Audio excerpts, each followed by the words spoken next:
Welcome to my channel.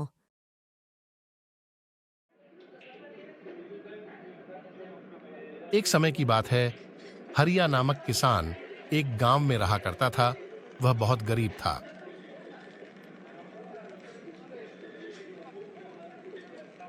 वह अपने परिवार में एक पत्नी और 2 छोटे बच्चों के साथ रहा करता था। एक बार इसी तरह से वह परिवार के रात के भोजन की व्यवस्था नहीं कर पाया और अपने रोते हुए बच्चों को देख उसका दिल पासिज सा जाता है और खुद पर क्रोध आने की वजह से वह बिना किसी को सूचित किए बिना सोचे समझे घर से निकल जाता है। बिना कोई निर्धारित जगह के वह बस रात में जंगल की ओर चल देता है।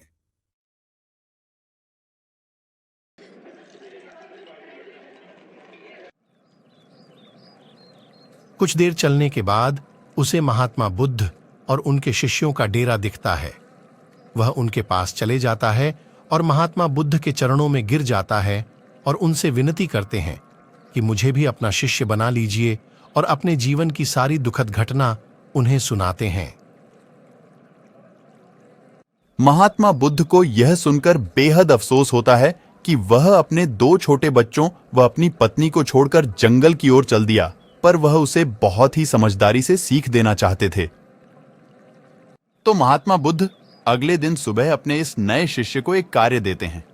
वह हरिया से कहते हैं कि जाओ मेरे लिए पानी लेकर आओ, मुझे बहुत प्यास लगी है।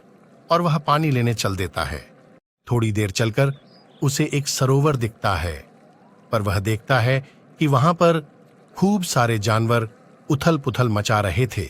आपस में लड़ झगड़ रहे थे, तो कोई जानवर वहां गर्मी से बचने के लिए पानी में आनंद ले रहे थे, जिसकी वजह से सरोवर का पानी बहुत ही गंदा और कीचड़ से दूषित हो गया था।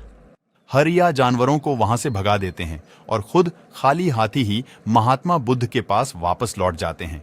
और बुद्ध हरिया को खाली हाथ देखकर उनसे पूछते हैं कि तुम पानी लेकर नहीं आए। वह सारी बात बुद्ध को बताते हैं। महात्मा जी उससे कहते हैं कि तुम दोबारा जाओ। वह वापस जाता है और यह देखकर चकित रह जाता है कि सरोवर का पानी बहुत ही स्वच्छ और निर्मल दिख रहा था। वह मन ही मन सोचने लग पड़ा कि आखिर यह कैसे हुआ।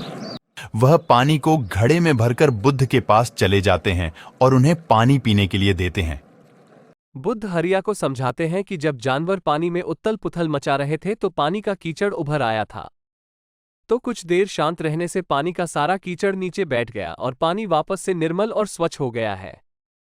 महात्मा बुद्ध हरिया को समझाते हैं कि इसी तरह कभी जीवन में उथल पुथल मची हो या कोई कठिनाई हो या उस वक्त गुस्से में लिया निर्णय हमेशा की गलत और नुकसानदायक साबित होता है। ये सुनकर हरिया को एहसास होता है कि उसने अपने परिवार के साथ बहुत गलत किया है। वह बुद्ध से क्षमा मांगकर वापस अपने परिवार के पास लौट जाते हैं। नैतिक शिक्षा। तो प्यारे बच्चों, इस कहानी से हमें यह सीख मिलती है कि हमारी भागदौड़ भरी और कठिनाई भरी जिंदगी में भी जब इसी तरह उथल पुथल मची हो तो उस समय हमें भी अपने मन को शांत और चित रखकर निर्णय लेना चाहिए। जैसे कुछ समय शांत रहने से जिस तरह कीचड़ पानी में बैठ गया था और पानी दोबारा से निर्मल और स्वच्छ हो गया था, उसी तरह शांत चित्त और शांत मन से किया गया निर्णय हमेशा ही सही साबित होता है।